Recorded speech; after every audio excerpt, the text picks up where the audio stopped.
தளபதி படத்தோடைய அந்த கிளைமேக்ஸும் காட்ஃபாதர் படத்தோடைய கடைசி கிளைமேக்ஸும் அப்படியே இருக்கும். அந்த அப்பா பொண்ணு இங்கே வந்து நண்பன், சேம் கிளைமேக்ஸ், சேம் சினாரியோ.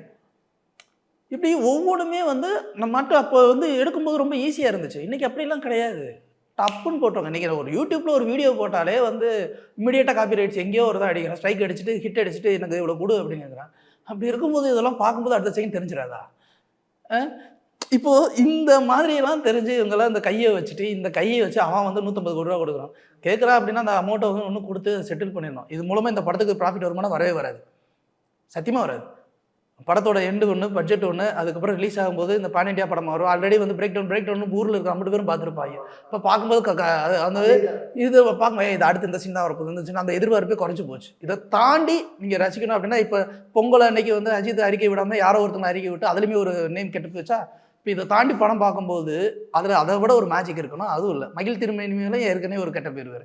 எல்லாத்தையும் தாண்டி அந்த படம் ஹிட் அடிக்கணும் அப்படின்ற ஒரு விஷயம், அதை தாண்டி இந்த படத்துக்கு இவ்வளோ கலெக்ஷன் இருக்குங்கிற ஒரு விஷயம்.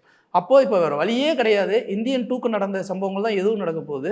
அதுக்கு எப்படி எக்ஸ்ட்ரீம் பட்ஜெட்டுக்கு போச்சோ அதே மாதிரி தான் எதுக்கும் நடக்க போகுது.